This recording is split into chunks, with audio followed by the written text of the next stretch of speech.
আবার বলছি, আদালতে দেখাবো, জনতার আদালতে দেখাবো, মানুষের কাছে যাও।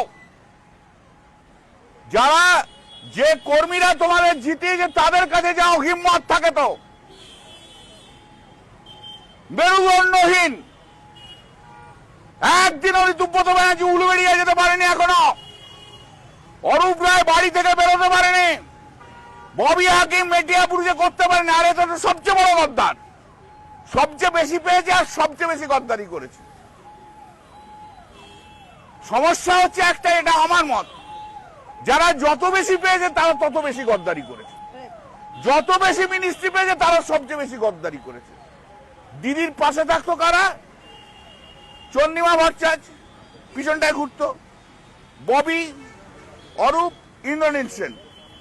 এদের মধ্যে যদি আমি কথা বলতে যেতাম, তখন ববি বা অরূপ টপ করে ঠেলে ফেলে দিত, এমন ঠেলে ফেলে দিত আর পড়ে যেতাম। বুঝতে পেরেছো তো? তা আজকে ওরাই চলে গেছে, আমরাই রয়েছি।